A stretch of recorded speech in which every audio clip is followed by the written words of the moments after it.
인생은 세 가지 문제를 해결하지 못할 때 고통스러워합니다. 첫 번째는 길을 잘못 들었기 때문입니다. 나는 이 길을 가고 싶었는데 막상 가보니까 그 길이 아니었다거나 또는 길을 가다가 중간에 방향을 잃고 헤매고 있을 때입니다. 그래서 우리는 길이 아닌 길을 가려고 하고 길이 없는 길을 뚫어보려고 애쓰고 있는 것이지요. 두 번째는 진리를 잃어버렸기 때문입니다. 진리라고 생각했는데 알고 보니 거짓이었고, 사랑인 줄 알았는데 배신이었고, 진실인 줄 알았는데 허위였다는 것입니다. 그래서 우리는 가짜를 붙들고 진짜처럼 목말라 했던 것입니다. 셋째는 생명을 잃어버렸기 때문입니다. 모양은 있는데 생명이 없고, 형태는 있는데 열매는 없고, 죽은 나무에 꽃이 피기를 기다리는 것입니다. 그런데 인생에 참 길과 진리와 생명이신 한 분이 있습니다. 그분을 만날 때 우리는 잃어버렸던 곳에서 등대를 발견하는 것이고, 우리는 거짓과 허위 속에서 맴돌고 살았던 자기 자신에게서 진실한 진리와 빛을 보는 것입니다. 뿐만 아니라 도저히 희망도 없고 도저히 더 이상 갈 길도 없었던 죽음 앞에서 생명을 발견하고 좋아하는 것입니다. 이분의 이름은 예수 그리스도입니다. 2000년 전에 마리아 품에서 태어났습니다. 갈릴리 해변에서 자랐습니다. 33년을 살았습니다. 그런데 너무나 비참하게 십자가에서 죽으셨습니다. 왜 그분이 당신의 삶에 길이요 진리요 생명이 되시는 줄 아십니까? 만약 그분이 죽었다면 그런 일을 못했을 것입니다. 그런데 그분이 다시 살아나셨거든요. 그때만 살아난 것이 아니라 지금까지도 살아 계시거든요. 여러분, 이분을 만나보면 여러분의 인생이 변화될 것입니다. 안 보이던 길이 보이고요. 방황하던 여러분의 인생에 종지부를 찍게 될 것입니다. 삶이란 속도가 중요한 것이 아니라 방향이 중요합니다. 예수 그리스도를 가슴에 품고 마음에 모셔 보십시오. 기적을 경험하게 될 것입니다.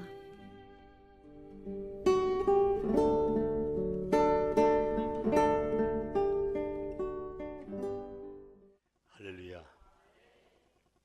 오늘 메시지는 이걸로 대신하겠습니다.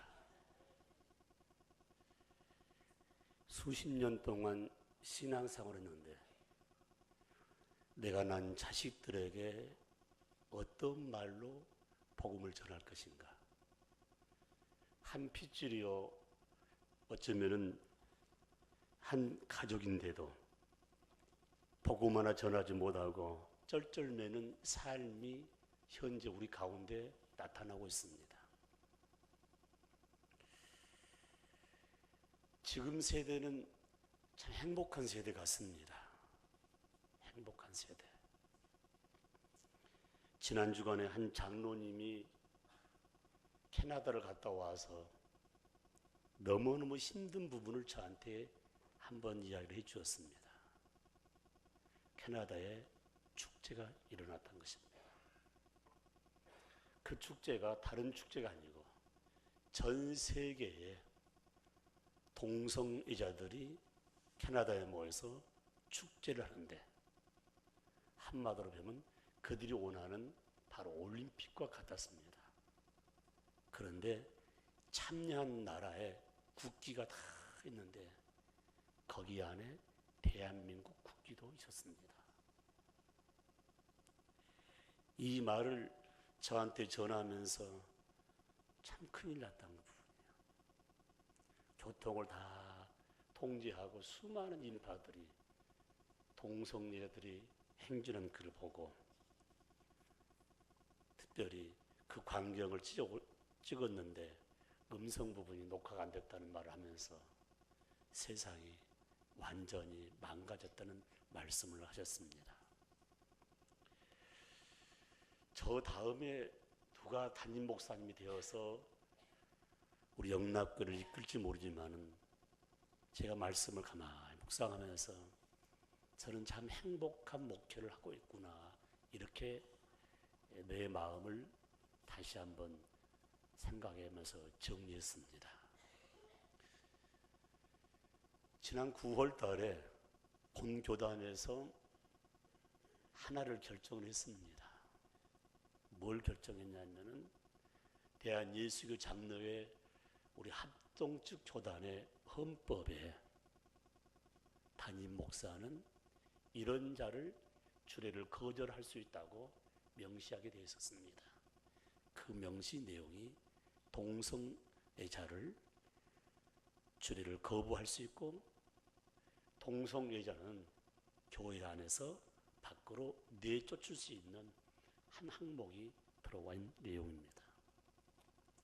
남자 둘이 와서 목사님 결혼 주례해 주십시오. 여자 둘이 와서 결혼 주례해 주십시오. 기가 막힌 일이죠. 이 일이 지금 현재 벌어지고 있다는 것입니다. 그분들의 생명은 중요하지만 하나님의 법을 어기서는 안 된다는 것이죠. 분명히 하나님이 우주 만물을 창조하시고 먼저 남자를 창조한 후에 그 다음에 그 남자를 잠들게 한 후에 그 갈비뼈 하나 가지고 여자를 창조하시고 그를 아내로 삼을 수 있는 가정이란 기관을 에덴 동산에 세워준 장면. 성경 어디를 봐도 결혼한 개념이 같은 동성끼리란 말은 없습니다. 사랑하는 성도 여러분, 결혼 시즌이 됐습니다. 주례도 없이 서로 주고받는 이런 결혼들. 어쩌면은 자기가 서약하고 돌아서 바로 여행 가서 다시 이혼하면서 되돌아온 이 삶의 현장. 여러분이 경험하고 여러분이 지금 보고 있습니다. 이 말을 하는 말로 표현하면 점점점 행복이라는 단어가 멀어져 가고 있다는 사실입니다. 시편 128편은 바로 풍요로운 가정에 관한 말씀입니다. 그런데 풍요로운 가정의 삶 가운데 가장 주안점이 뭐냐면 경건이에요. 경건. 경건한 삶을 사는 가정은 풍요로움을 하나님이 주시겠다고 말씀으로 약속을 하셨습니다. 그러므로 저와 여러분이 오늘 말씀 듣는 가운데 이 말씀이 우리 가정에 접목되어서 풍요로운 가정이 되기를 주의 이름으로 축복합니다. 그렇다면 오늘 풍요로운 가정이 되기 위해서는 그 서두에 경건한 삶이에요. 수많은 사람이 말하기를 나는 경건하고 경건한 삶을 삽니다. 어떤 모양새가 경건한 삶이고 어떻게 사는 것이 경건한 삶을 산다고 내 이웃들에게 선포할 수 있겠는가? 성경은 바로 한 절로 요약했습니다. 여호와를 경외하며 그의 길을 걷는 자마다 다 복이 있도다. 경건한 자는 하나님만 섬기는 거예요. 하나님만 경건. 경건한 자는 하나님 말씀을 그대로 행하는 것. 하나님 섬기고 하나님 하신 말씀을 그대로 순복하는 사람을 가리켜서 그런 경건한 자요. 그리고 그런 삶 가운데 행복을 누리는 가정이 풍요로운 가정, 바로 하나님의 가정이라고 말씀을 들을 수가 있습니다. 그렇다면 오늘 1절에서 6절 말씀 가운데에 경건한 자에게 어떤 풍요로움을 허락하십니까? 그 첫 번째 내용이 사업이 잘 됩니다. 이렇게 사업이 잘 된다는 말 하게 되면은 눈이 번쩍 뜰 것입니다. 그 사업은 둘로 나눠집니다. 하나는 눈에 보이는 바로 육신의 사업. 또 하나는 뭐가 있습니까? 눈에 보이지 않는 영적 사업이 있습니다. 그래서 2절 말씀에 내가 내 손이 수고한 대로 먹을 것이라. 내가 복되고 형통하리라. 여러분, 사업 잘 하시려면 법을 지켜야 돼요. 제가 수차례 말씀했습니다. 눈에 보이는 사업도요, 법을 안 지키면 절대 풍요로울 수가 없습니다. 땀 흘리며 수고 많이 했지만 마지막에 다 날아가게 돼 있어요. 지금 방금 영상 부분 똑같은 부분이요. 이것이 다인 줄 알고 열심히 달려갔는데 길을 잘못 긴 거예요. 그러므로 저와 여러분이 사업이 번성하려면 하나님의 법도를 잘 지키면 영도 잘 되고 육도 잘 된다고 말씀하고 있습니다. 반대로 하나님의 법을 어기면 뭐한가? 죽는다고 했습니다. 죽는 거예요. 그러니까 하나님 법을 어기다 보면 사업도 죽고 영도 죽게 되어 있습니다. 그러므로 지혜로운 자는 항상 그 마음 중심에 하나님 모시고 성령 안에서 말씀에 순복함으로 들어가도 복을 받고 나가도 하나님의 축복이 임한다고 말씀하고 있습니다. 목사님, 사업은 그렇게 하는 거 아닙니다. 경영 능력이 있어야 됩니다. 여러분, 경영이란 말이 꼭 사업에만 필요한 거 아닙니다. 자녀를 양육하는 것도 경영이에요. 부부가 삶을 행복하게 사는 것도 경영이에요. 목회하는 것도 경영입니다. 직장 생활의 상관과 바로 밑에 있는 직원들과 같이 관계 맺는 것도 경영이에요. 경영은 뭡니까? 밑받침이 지혜예요. 하나님 말씀은 지혜의 근본이 된다고 말씀하고 있습니다. 그렇기 때문에 하나님을 떠나서는 올바른 경영을 할 수가 없다는 말씀입니다. 목사님, 경영보다 더 중요한 게 뭡니까? 기초가 되는 물질 돈입니다. 물질 돈. 사랑하는 성도 여러분, 바로 이 물질의 능력도, 재물의 능력도 하나님 손에 달려있다고 했습니다. 여러분, 수없이 많은 돈을 벌었다 할지라도 내 몸을 건강 잃으면 아무 의미가 없나. 지난번 제가 배들밤에 그런 말씀을 드렸는데 주사 한 대에 1억이에요. 1억. 암 환자들이 초기에 발견해가지고 이 주사를 맞으면 80%는 치유될 수 있는 부분이에요. 이 병원이 일본에 4개 있고, 그 다음에 중국에 2개 있고, 그 다음에 유럽연합에 거기에 2개에서 전 세계적으로 4개가 있어요. 그런데 일본 가서 주사를 맞는데 80% 안에 들어가는 것도 하나님의 뜻이지만은 1억이라는 돈이 굉장히 많은 돈이지만은 내 생명을 살리기 위해서는 그것도 투자할 수 있는 부분. 사랑하는 성도 여러분, 아무리 물질이 많다 할지라도 건강 잃어버린 그 순간부터는 눈물이 우리 침상을 젖힐 수밖에 없다는 사실을 마음에 새기면서 하나님, 우리 가정에 건강만 주셔도 물질은 풍요로움을 나타난다는 사실을 마음에 새기면서 옆에 인사합시다. 건강합시다. 그런데 건강하는 방법은 딱 하나예요. 말씀 안에 들어가면 돼요. 말씀 안에. 여기 지금 연로하신 분 참 많은데 나이 드신 분이 하는 말 가운데 늘 하는 말이 옛날이 좋았단 말을 참 많이 해요. 맞습니다. 옛날에 그 순수한 부분. 여러분 지금 아파트가 수없이 준 아파트인데 그 아파트의 정문 얼마나 단속을 잘하는지 몰라요. 그런데 단속을 잘한다 할지라도 도둑놈은 몇 초 안에 그 문을 끌어버립니다. 옛날에는 문이 없었어요. 우리 동네, 고향 동네. 세월이 흐르고 많은 사람이 배우고 가진 것 많다 할지라도 악한 것들이 우리 삶을 지배하기 때문에 삶의 재미가 없어버립니다. 안 그렇습니까? 나눠 먹을 줄도 모르고 옆 사람이 못하는 것도 몰라요. 저는. 여러분, 우리 고향 동네는 뭡니까? 한 사람이 어려움을 당하면 같이 함께 마음 나누고, 자식이 부모에게 잘못하면 데려다가 훈련시키고, 명절 때는 또 어른 찾아보고, 결혼식 장례는 동네가 한테 모여서 위로하고, 그리고 축하하는 일들. 점점점 다 깨진 이유가 뭘까? 귀신 역사예요. 마귀 사탄의 역사예요. 목사님, 경영 능력과 물질의 능력 더 중요한 것입니다. 사람 쓰는 겁니다. 인사관리. 여러분, 사람 얼굴 보면 참 선하게 보이고 얼굴 보면은 믿음직한데 그 마음이 썩은 자가 얼마나 많은지 몰라요. 저는 목포 교도소 갈 때만 느낀 부분이에요.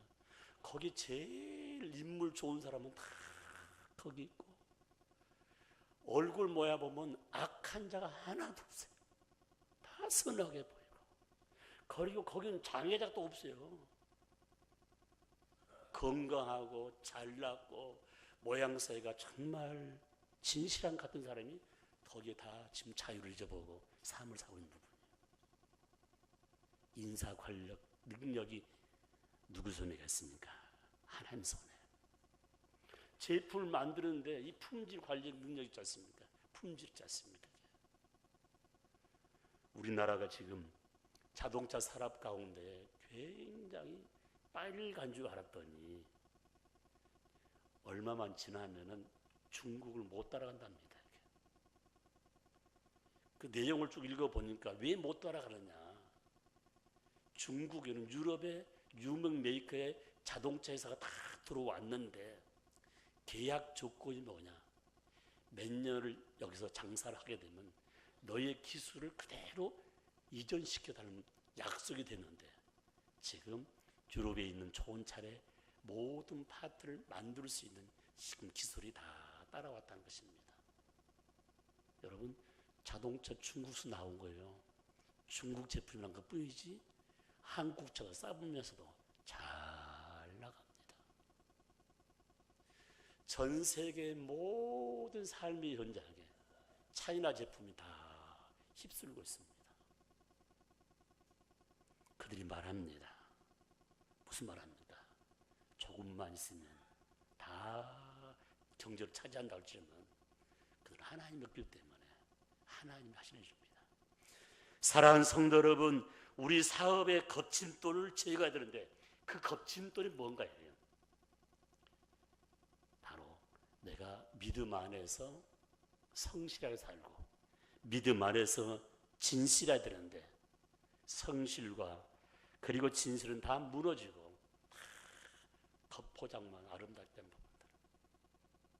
내가 먹지 아니하고 내 자식이 먹지 않기 때문에 아무렇게나 만들어보는 세상이 되어버렸다는 것입니다.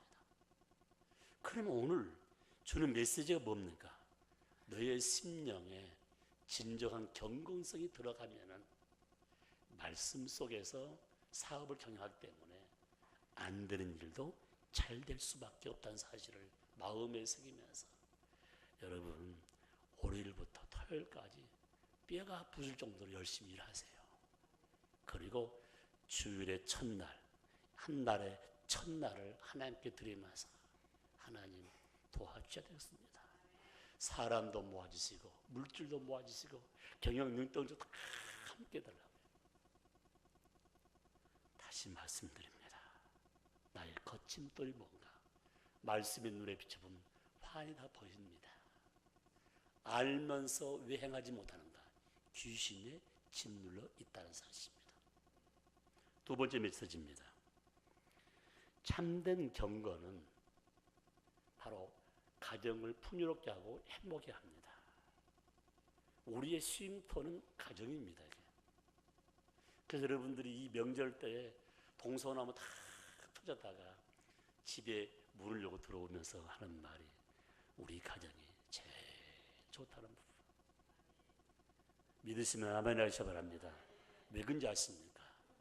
하나님이 함께하는 가정, 하나님이 함께 하신 가정이에요. 사랑하는 성도 여러분, 하나님을 경외하지 않는 가정, 하나님이 중심이 되지 않는 가정을 한번 생각해 보십시오.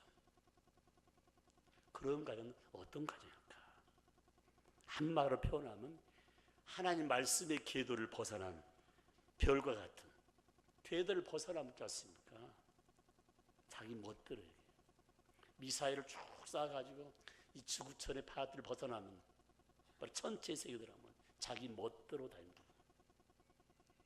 하나님이 없는 가정, 하나님 말씀이 중심이 없는 가정은 바로 방황하는 가정인 것입니다.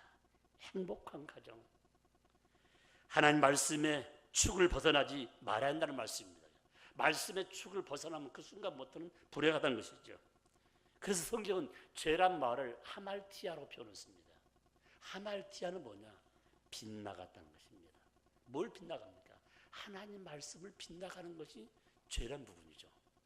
그러니까 하나님 말씀을 빗나가서는 우리 가정이 절대로 행복한 가정이 될 수가 없다는 것입니다. 그래서 가장 중심이 말씀인데 말씀을 벗어나면 불행의 삶이 시작되는데 그 불행이 뭡니까? 경험, 방법, 생각, 사상이 참 자기 중심하기 때문에 혹 처음은 잘 될지 모르지만 마지막은 다 망하게 돼 있습니다. 그 성경이 원리예요. 우리는 하나님께로부터 와서 다시 하나님께 돌아가는 부분이에요.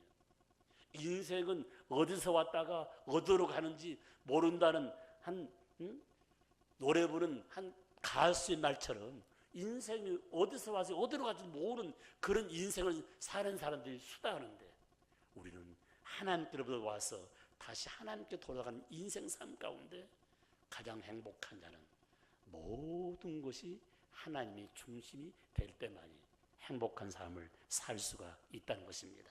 그러면은 왜 우리 가정에 불행한가? 왜 불행이 싹트고 있는가? 거기는 두 가지 역사가 있죠. 하나는 바로 여러분의 쓴뿌리 때문입니다. 아직도 치우지 않는 쓴뿌리가 지금 남아있는 부분이에요. 또 하나가 있습니다. 여러분 견고한 진입니다. 숨어 있습니다. 귀신이 딱 가려놨습니다. 그래서 여러분들이 삶 가운데 꼭 일어나게 되어 있어요. 쓴뿌리와 견고한 진을 완전히 정리하기 위해서는 내 힘으로 되지 않고 오직 성령의 힘으로만 가능하다고 말씀하고 있습니다. 성령께서 역사할 때 그 쓴뿌리에 대해서 견고한 진에 대해서 회개하면서 말씀으로 딱 잘라버린 부분. 그래서 행복한 가정은 날마다 말씀에 입각해서 회개할 때에 그 가정에 축복이 임한다고 분명히 말씀하고 있습니다. 오늘 보십시오. 내 집 안방에 있는 내 아내는, 과거 성경에는 내 집 내실에 있는 내 아내는 결실나무 포도나무와 같고, 여기 내실이라는 말이 뭘까? 곁에란 말이죠. 곁에란 말. 포도나무가 집 모퉁이에 의존한 것처럼 아내가 남편에게 의지하는 이 사실을 말하고 있는데, 내 안방에 있는 내실에 있는 내 아내의 가장 본분의 모습을 말씀하면서 내 아내가 할 일과 남편이 할 일을 분명히 말씀하고 있습니다. 여러분, 아내의 삶 가운데 기초가 뭔지 아십니까? 바로 유순함과 조용함과 남모르게 집안에서 자녀를 양육하는 그 모습의 아름다움. 결실한 포도나무, 자녀들이 어머니의 아버님의 그 뜨거운 사랑과 위로와 격려, 칭찬 가운데 성실하게 성장하고 나아가서 하나님께 영광 돌 뿐 아니라 세상에서 조화를 이루어가면서 행복함을 이루는 부분들. 그래서 저와 여러분들이 신앙생활을 할 때 아이를 탓할 것이 아니라 내 자신을 다시 한번 되돌아보면서 내가 낳은 자식을 내가 관리한 부분. 여러분, 아이들이 제대로 걷지 못할 때는 딱 품에 안는데 걷기만 하면 다 놓아버리는 부분들. 너 어딜 가든 가라는 부분. 주일날은 나의 날이 아닙니다. 주일날은 해방시키는 날이 아닙니다. 하나님 말씀의 품에 들어와서 거칠고 험한 것들로 멍들었던 문을 다시 한번 말씀으로 성령으로 다시 씻어서 새로운 모습으로 다시 세상을 향하는 것이 바로 주일이라는 사실을 마음에 새기면서 내가 낳은 자식이랄지라도 말씀으로 훈련된 모든 모습을 바라보면서 모든 책임이 나에 있다는 사실을 마음에 새기면서 아버지, 우리 가정의 진정한 행복은 경건에 있다는 사실을 마음에 새기면서 내 품을 떠났다 할지라도 다시 내 품에 돌아올 수 있는 부분은 정말 무릎 꿇고 기도하는 것밖에 없다는 사실을 마음에 새기면서 기도하면 됩니다. 기도하면 역사가 일어납니다. 세 번째로 여러분, 참된 경건은 나라가 행복하게 됩니다. 여러분 지금 보세요. 막 싸우는 보면 내가 대한민국에 태어난 것을 그렇게 슬프게 한다.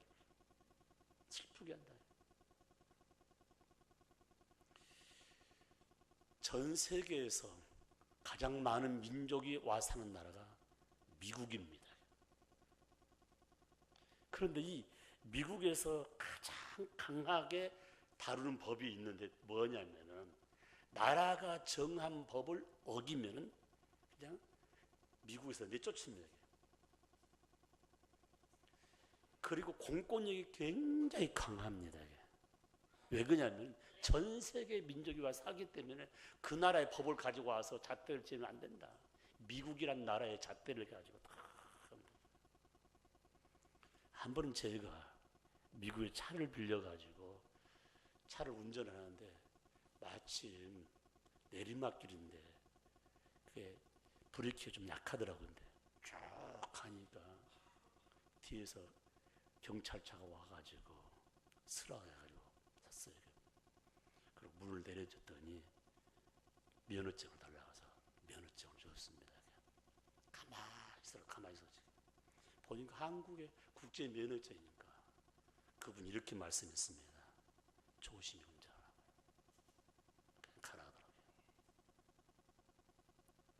사랑하는 성도 여러분, 우리는 죄를 범하고도 죄를 안 진 것처럼 이해할 때 참 많은 부분입니다.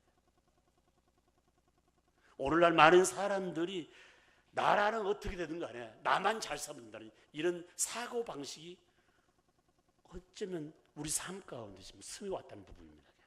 그래서 잠언 14장 32절 말씀 보니까 의는 나라를 영화롭게 하고 하나님의 말씀은 나라를 번성케 한다는 귀한 말씀으로 말씀하시면서 여러분 건강한 민족, 건강한 나라는 가장 중요한 게 뭡니까? 물질이 풍부한 거. 성경 말씀하고 있어요. 여러분 미국이란 나라는 아주 대단한 나라인데 대단하다는 게 뭡니까? 전 민족을 다 품은 부분들. 가정의 풍부함은 한마디로 표현 물때로 표현하는데 그 물질이 그냥 들어온 게 아니라 진리 가운데 있을 때 그 물질이 뭡니까? 정직을 생명으로 여길 때 그리고 그 물질은 성실한 삶 가운데 일어난다고 말씀하고 있습니다. 사랑하는 성도 여러분, 신용이 얼마나 중요한지 모르죠. 국가의 자산이죠. 최고의 자본이라고 표현하지만 지금 신용도 다 무너져. 크리스찬이 1,000만 명이 넘는다는데도 변화된 건 하나도 없다는 것은 이것이 바로 내 이웃의 책임이 아니요 나의 책임이라고 생각할 수 있는 지금 이 시간. 원칙도 없고 법도 없고 아무것도 없는 무방비한 상태. 그것은 바로 내란 존재가 그렇게 살아왔다는 부분이죠. 그래서 성경은 분명히 말씀하고 있습니다. 의는 나라를 영화롭게 한다. 진리는 하나님 나라는 영화롭게 한다. 굉장히 중요한 메시지입니다. 여러분 삶 가운데 가장 행복이 뭡니까? 기쁨이지 않습니까? 여러분 기쁨이란 것은 굉장히 소중한 부분인데 그 그 기쁨을 잃어버렸을 때 다 잃어버린 거 아닙니까? 여러분, 사회가 기쁠 때 어떤 기쁨입니까? 진실이 통하고 정의가 통하고 신뢰가 존중되는 사회. 이런 국가는 정말 얼마나 행복합니까? 그런데 이런 일들이 말씀과 더불어 이루어지는 부분들, 도덕이란 이 수준이지 그 나라의 평가는 하나의 모습을 발견할 수 있는데, 도덕적 수준도 어쩌면은 국력을 표현하지만은 그 도덕적 수준도 크리스찬의 삶 가운데는 말씀에서 시작된다고 이렇게 말씀을 들을 수가 있습니다. 그러므로 이 국가가 경제 성장이 아무리 많이 되었다 할지라도 저와 여러분이 꼭 생각할 내용은 정말 도덕적인 수준이 얼마만큼 왔는가, 굉장히 의미가 있습니다. 마지막으로 참된 경건은 오늘 본문이니까 장수의 축복을 약속하고 있습니다. 여러분, 오래 사는 게 참 중요하지만 오래 살기 위해서는 삶의 질을 높여야 되는 거죠. 삶의 질을 높이는 거예요. 굉장히 중요한 부분이에요. 비록 배우지 못하고 가진 거 없다 할지라도 말씀이 들어가면 내 삶의 질이 높아지는 부분이에요. 오래 사는 것이 문제가 아니라 내 삶의 질을 높이는 것. 여러분, 육체는 육체의 법이 있습니다. 정신은 정신적 법칙이 있습니다. 육체의 법이 뭡니까? 우리 삶 가운데 내 몸을 너무 혹되게 사용하지 말라고 하지 않습니까? 정신적인 법칙이 뭡니까? 지정의를 강조하고 있지 않습니까? 도덕적인 법칙이 있습니다. 하나님이 요구하는 삶입니다. 그래서 오늘 육체적, 정신적, 도덕적인 모든 삶 가운데 오래 살기 위해서 중요한 게 아니라 오래 살기 위해서 체질적 변화가 뭡니까? 하나님 말씀이라면 아멘 할 수 있는 이 자세가 얼마나 중요한가를 말씀하고 있습니다. 여러분, 이해가 안 되죠? 말씀이 이해가 안 되죠? 말씀은 이해가 안 돼도 아멘 해야 됩니다. 왜? 하나님 말씀이기 때문에. 성경 분명히 말씀하고 있습니다. 이해가 되지 아니하고 비록 손해를 본다 할지라도 하나님 말씀 앞에 아멘 하면 하나님은 그 아멘 때문에, 순종 때문에 그때부터 하나님께서 역사해 주겠다고 분명히 말씀하고 있습니다. 경건은 나를 풍요롭게 한다고 제가 말씀을 드렸습니다.